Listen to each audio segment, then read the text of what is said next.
Someone posted a video calling me the world's ugliest woman. Over 4 million views. I saw the comments, if you are gonna be so ugly, why didn't your parents abort you? Can you please just find a gun and kill yourself? I read every one because I was determined and desperate to find one comment that said, you don't know her story, or she's just a kid, or anything, and I didn't find that at all. Lizzie Velasquez was born with neonatal prodroid syndrome, a disorder that prevents her from gaining weight, weakens her bones and heart, and causes blindness in her right eye. Her parents did their best to make her feel normal. I remember them sitting me down and saying, first of all, there's nothing wrong with you. The only difference is that you're smaller than the other kids, and you're brave enough and strong enough to do whatever you put your mind to. Public school was a rude awakening, and Lizzie was bullied because of her appearance. A lot of it was just name-calling, pork chop legs and grandma, and why are you so skinny, and pointing in the stairs. Oftentimes, there were no words said to me, but it hurt as much as someone screaming something hateful to me with a megaphone. Away from school, Lizzie's only refuge was her family and God. My faith was something that was instilled in me from day one. If I was at church, I was the happiest kid in the world. When Lizzie entered middle school, the bullying intensified, and so did her frustration. How come I can only see out of one eye? How come my clothes don't fit like the other kids? How come I can't do this and can't do that? No matter how hard I tried, no matter how hard I prayed, no matter what I did, I was not going to look like everybody else. Lizzie joined an after-school club to try to win over her peers. It was there she realized she needed to change her attitude. What am I doing? Nobody did this to me on purpose. Lizzie, stop whining. Stop complaining. God is the reason why I'm here. If I'm going to continue on this faith journey, I need to actually walk it. I have God here with me, and He's not leaving this path. And if He's not leaving this path, neither am I.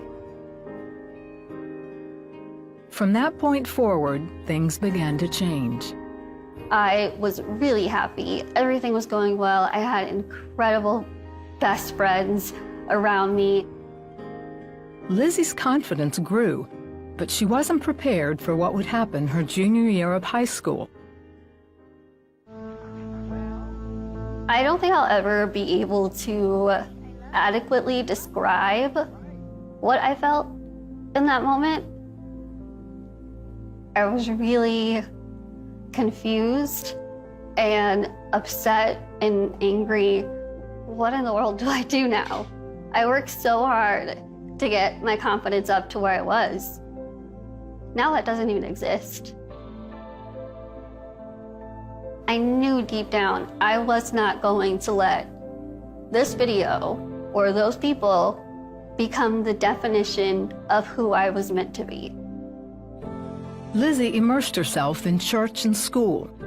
Later, she was asked to share her story with the freshman class. She was apprehensive, but the next morning she stood up in front of 400 students and spoke. Halfway through, I looked up and I realized that everyone was just listening. It was silent in there. And in that exact very moment, I had never felt more comfortable and confident in my own skin. And I realized we all know what it's like to be bullied. We all know what it's like to feel like you're not good enough or pretty enough or strong enough. When Lizzie finished speaking, she finally felt she understood God's plan for her life. I looked up and there was like a line of students who were wanting to come up and hug me and telling me how much my story touched them. I get chills thinking about it because it was just like this moment of like, I'm gonna be okay. That was the day that I found my purpose. For the next 5 years, Lizzie shared her story at churches and conferences nationwide. Then in 2013, another video of her went viral. This time, it was a TED Talk she gave on self-image that garnered over 10 million views. I wasn't doing this to be famous. I was doing this to share a message. The whole speech, every word that came out of my mouth was a God thing. It wasn't me. Now Lizzie speaks around the world, hosts her own YouTube channel, and has written several books. In Dare to Be Kind, Lizzie shares how to overcome life's challenges.